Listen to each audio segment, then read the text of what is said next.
Welcome to the Volpe Report podcast, the state's premier public affairs show dedicated to the topics that matter most to Pennsylvanians. I'm your host, Chuck Volpe. Join us now as we speak to this week's guest. The following half-hour show is a paid political program and is not endorsed by this station, management, or staff. The following program is brought to you by Excalibur Insurance Management Services.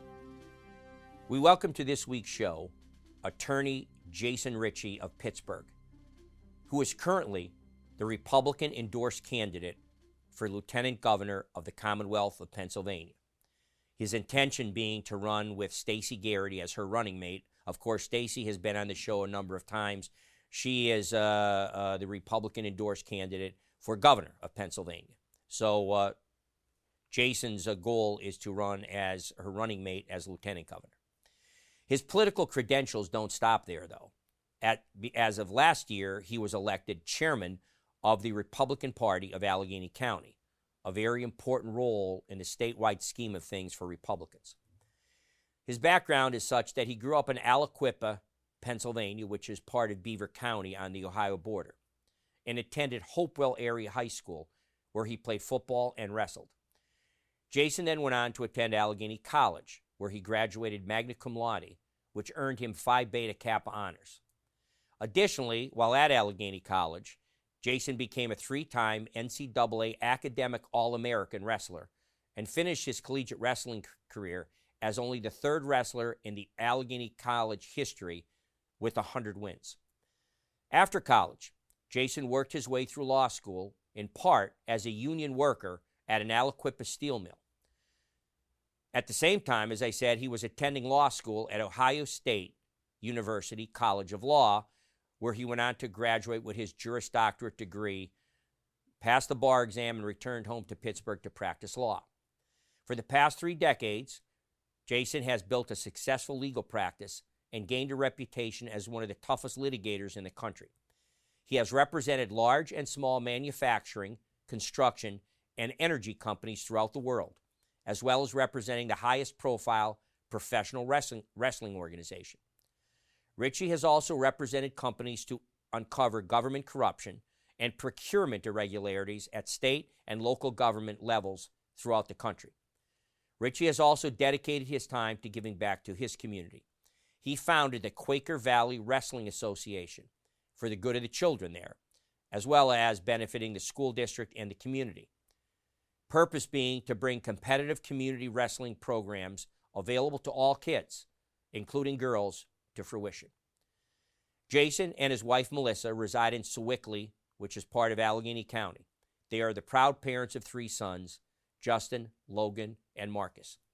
We will discuss with Jason today his reason for running for lieutenant governor. You may remember back in 2022, he ran for governor of the Commonwealth of Pennsylvania, losing in the primary. We look forward to today's show. This is the Volpe Report, a weekly news and political interview show examining the latest local, state, and national issues with Chuck Volpe. Insightful, informative, controversial. The area's premier political talk show, the Volpe Report. Jason, welcome back to the Volpe Report. Thanks for having me. It's my my third appearance, and I'm happy to be back. Yeah, 3 times the charm, they say. And I think it not altogether inappropriate to kind of, rewind a bit for our audience to refresh their recollections.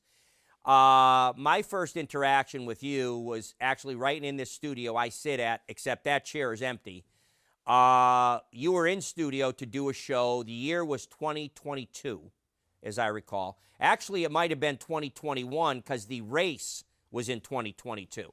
So I want to say the fall, you had just announced that fall, so it would have been the fall of 21, so we're almost 5 years ago. And you were a candidate for the state's highest office, governor of the Commonwealth of Pennsylvania.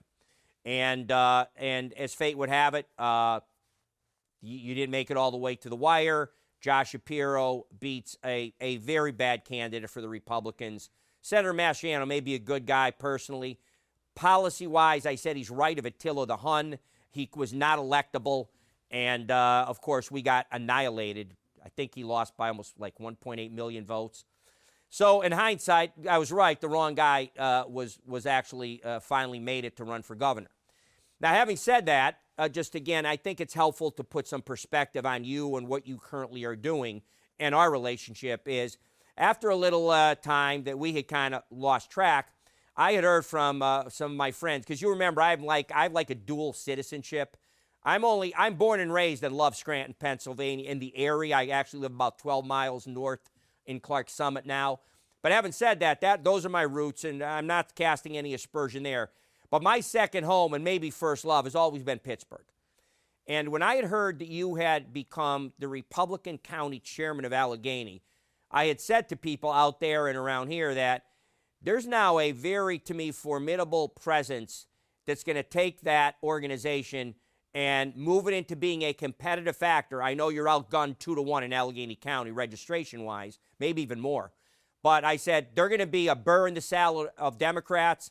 And the thing is, if you're a Republican, as I had told people, you don't have to win Allegheny County, but if you get enough votes and you get enough strength there to hold down the Democratic runaways, Democrats have a problem winning statewide. So with that as a backdrop, now that we've refreshed my audience as to our relationship and from whence you came. So in other words, you didn't just fall off a truck last night, now I'm running for lieutenant governor. This has been a very calculated rise through the Republican ranks. You ran as a lawyer last time, really from the private sector, where now you're checking a lot of right boxes to be a credible candidate for governor. And as it were, you're now running for lieutenant governor. So with that all background done, why did you decide to run for lieutenant governor?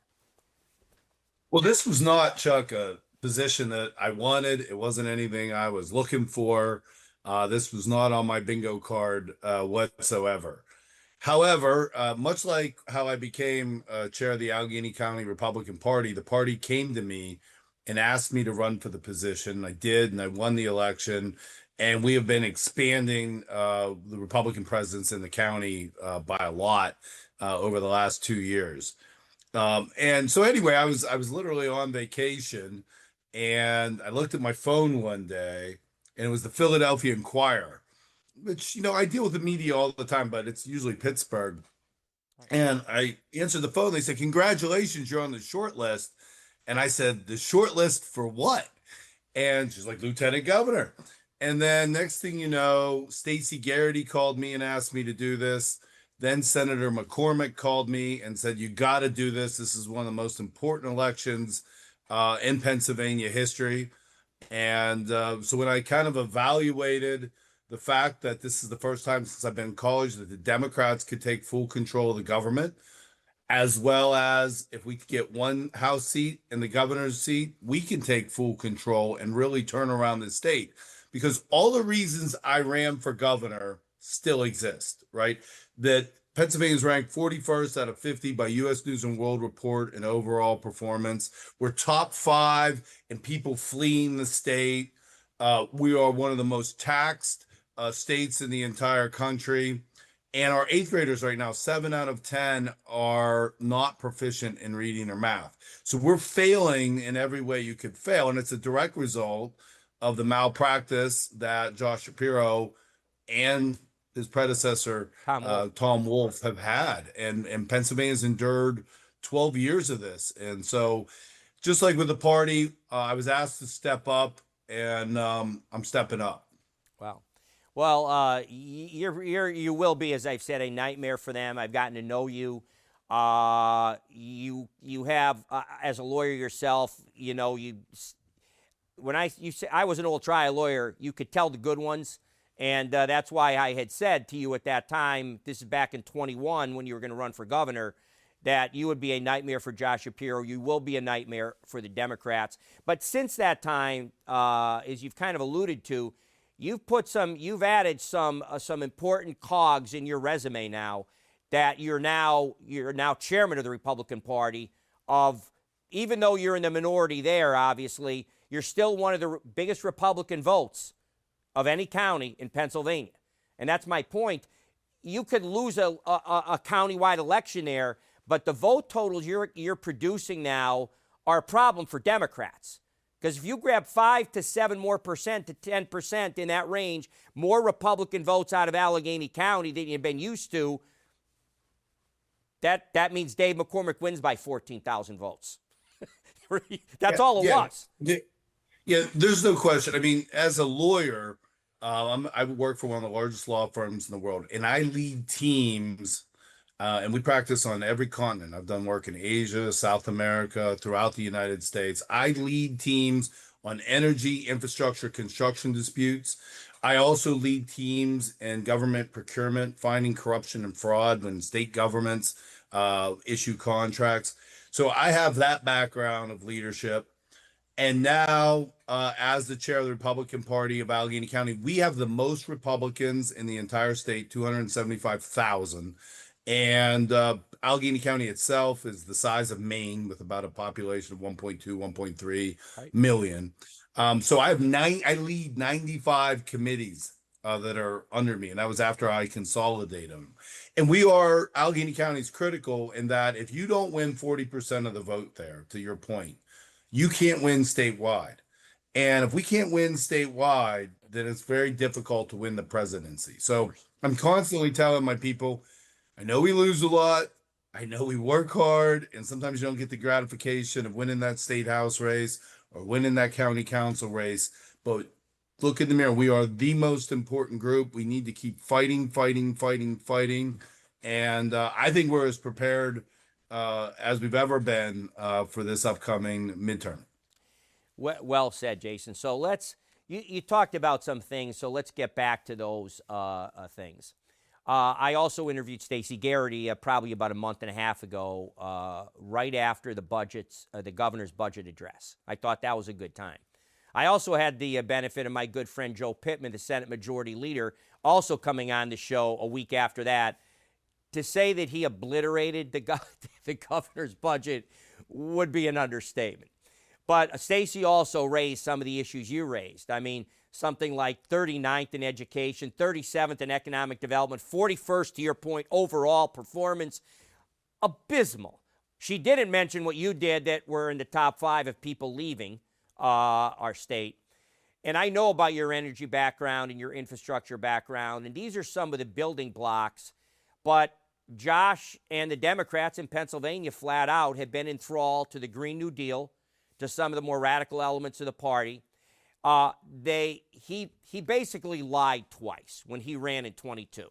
He lied on whether or not he would support the continued participation in Ritchie, which we never actually entered because the Senate Republicans, and there were 100 lawsuits, and the Commonwealth Court found, actually, that Wolf didn't have the authority.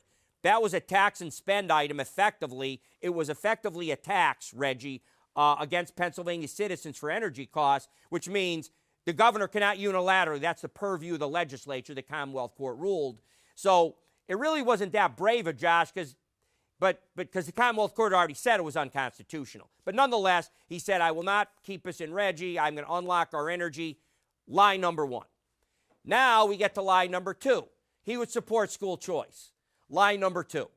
And all he's done is go farther down into the black hole of the teachers union, one of the greatest anathemas to this country. If you look at the American Federation of Teachers and on down, they're woke. They've had a woke agenda. They have been involved in indoctrinating our kids with things that should not be in the curriculum of third graders, for Christ's sake. So having said all that, he reneged on that. All of a sudden, he blamed the House Democrats, which you and I know is garbage. The governor has the purview to get his caucus in line and his party in line. So he blamed them conveniently, and he hasn't done anything really much to help school choice for children. I think the exact number, you would know this, of course, as a candidate, $565 million, almost 3/5 of $1 billion more in education. And what do we get in return? To your point, 7 out of 10 8th graders from public school in Pennsylvania cannot read at grade level, not proficient. 4th graders are like 50% cannot read at the proficiency levels. Take it from there. All right. Well, there's a lot there to unpack. So first of all, the first point is Josh Shapiro is a fraud. And we know that his life goal is to be president of the United States. And he will say whatever he thinks, whatever audience he's in front of. And he's very slick. I mean, I wouldn't give him that. But he will say whatever he thinks that audience. He has no real beliefs. It's just about, he doesn't really care about Pennsylvania. What Josh Shapiro cares about is Josh. And he won't even agree that he will finish the term that he's running for governor. I don't even know why he's running, because he doesn't want the job. He's just trying to use it as a stepping stone to his ultimate personal goal. So that's number one. Number two, everybody that's listening there in the Wilkes-Barre Scranton area, your energy bills are up. They are the direct result of Josh Shapiro. While he may not have been able to enact, Reggie, the threat of those carbon taxes prevented new energy manufacturing from coming into the state. Why would they come into the state if they have to pay taxes on any pollution or whatever or any carbon that they release? So what they did was they went to Ohio, they went to West Virginia, and at the same time with Josh's new Green Deal, he's shutting down coal-fired power plants, he's shutting down 3 Mile Island. And if you want to know why your energy bill's up, it's Josh Shapiro. He's cut supply, and there's been no replacement because he's prevented it with all of his taxes. Now, here's the good news. We should be the energy power of the world. We have more natural gas, one of the largest reserves under Pennsylvania than any country in the world. And what Stacey and I will do is we will unleash that power. We will have permitting that will be accelerated to allow drilling throughout the state. We will bring in those new electric generation facilities and build them here. We will allow and build the infrastructure necessary to connect those wells to the gas-fired power plants. And most importantly, Chuck, we're going to have the infrastructure to get the natural gas to Philadelphia, to the ocean, where we will have the private sector will build an LNG facility, which is just something that cools the natural gas so they can be put on ships and get around the world. And we will use that naval shipyard and start building ships in the United States of America again. Our projections show that is $5 billion in new revenue coming to Pennsylvania. That is 250,000 jobs, many of which will be in the Wilkes-Barre Scranton area. And we will use that new $5 billion in revenue to bring down your property taxes, which is going to help bring down housing costs. We want an income tax, and we want to get rid of the dreaded death tax that pushes people out of the state. Nobody has that thing. We do that, we will revolutionize Pennsylvania. It has been utter malpractice that these two governors, since this technology has been around, has not unleashed the power. God gave it to us. It's under our feet. It will help everyone listening to my voice right now. And so that's one thing that we're going to do, and that will start before day one. Secondly, your point on education. We will opt into the federal program for school choice. There is $1 billion sitting there from the federal government waiting for parents to be able to use it to get their kid in the school that's right for them. 37 states, Chuck, have adopted in. Linda McMahon, the friend of mine, and the Secretary of Education was just here. 37 states. Josh won't do it. You know why. You said it in your remarks. He's owned by the teachers union. We will opt into that program. We will also create scholarship funds in Pennsylvania, supplied by nonprofits, and we will make sure that Pennsylvania parents have access to that money so that they can get their kids in the school that they want. I was just in actually Allegheny County campaigning, and a parent came to me and said, I have a daughter that's so smart, the public school can't challenge her, and we need her to get to another school, but we don't have the money. And on the other hand, my son has special needs, and the public school doesn't have classes for him, and we don't have the money to get him what he needs. Every kid's different. Put the parents in charge. That will also create competition within our education system. And we care about public schools. My mom was a public school teacher. I went to a public school. My kids did. I want them to be great. That competition between schools to get those kids and the money following the kid is going to be a good thing for Pennsylvania. And when Stacey and I do that and get school choice into Pennsylvania, I can guarantee you Pennsylvania will not, 8th graders are not going to be 7 out of 10 are not going to be proficient in reading and math. Our scores are going to go up. Our proficiency is going to go up, and we're going to really change kids' lives.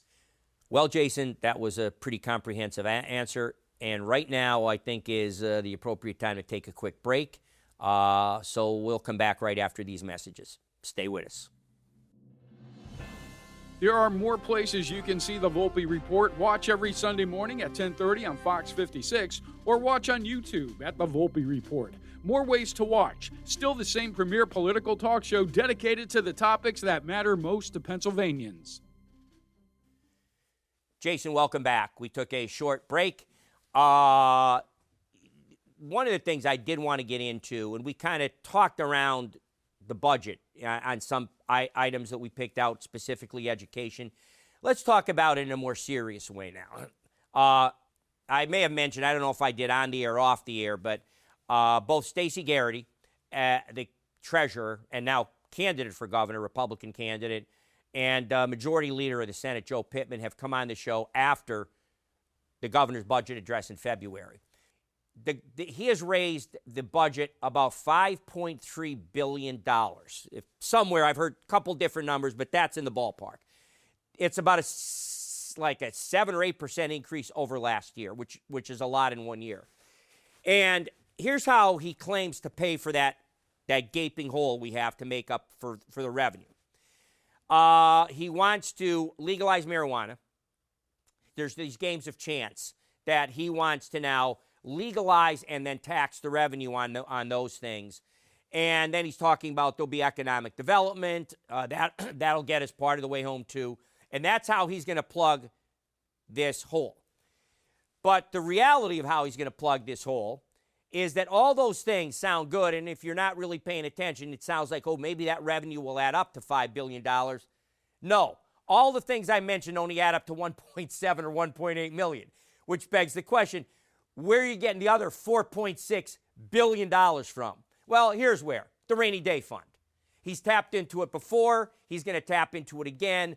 The Rainy Day Fund was supposed to be just that, for a rainy day.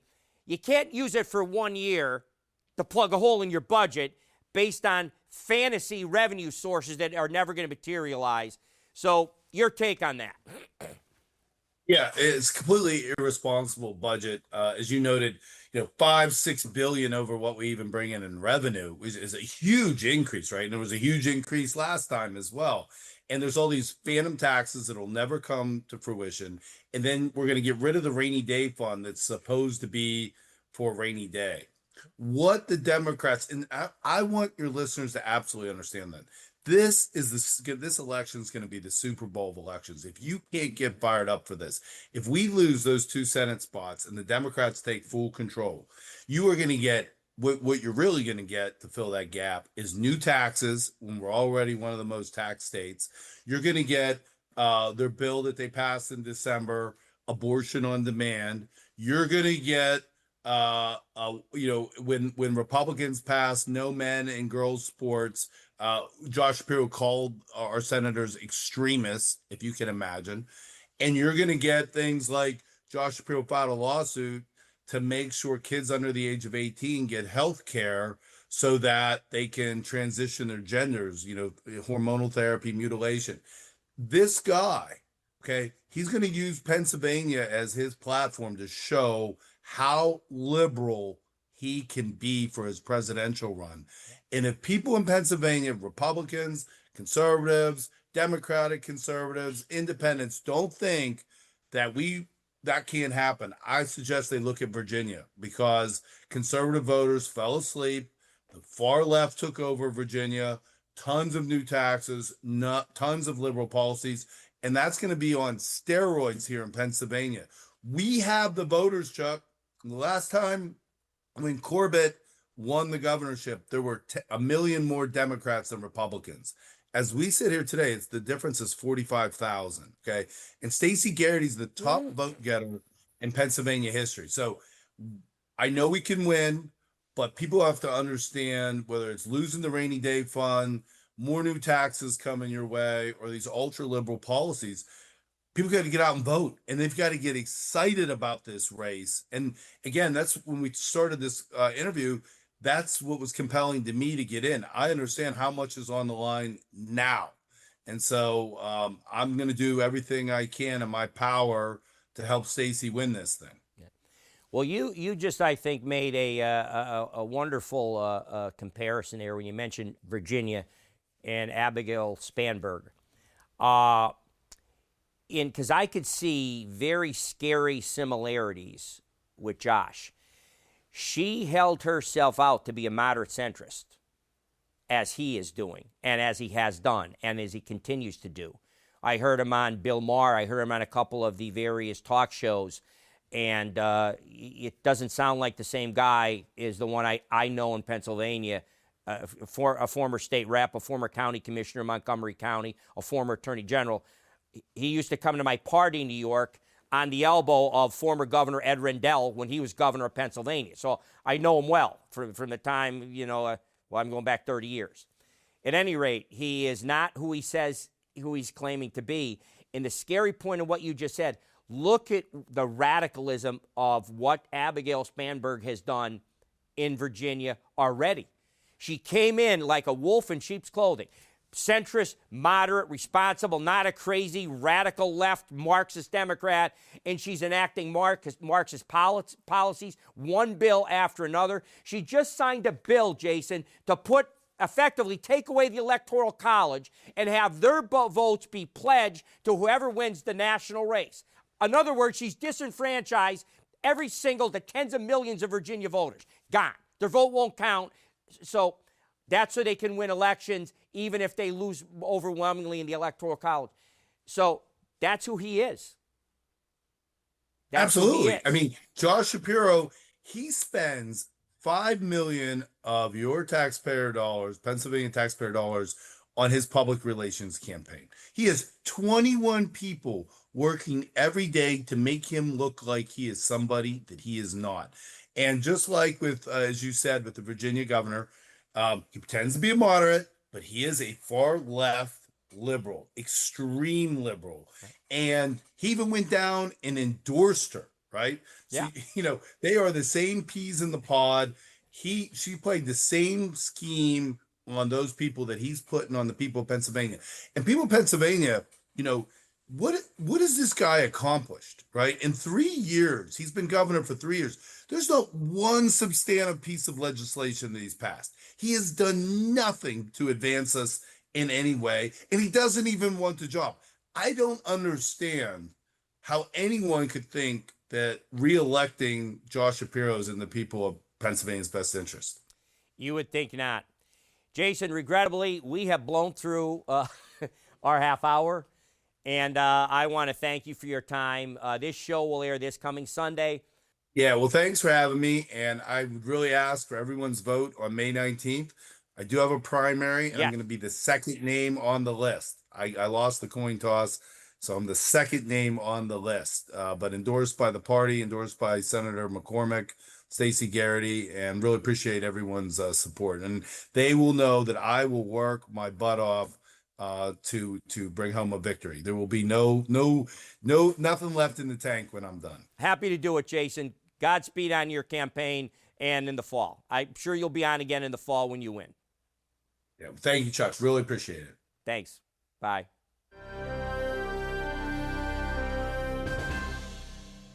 Thanks for joining us for this edition of the Volpe Report podcast.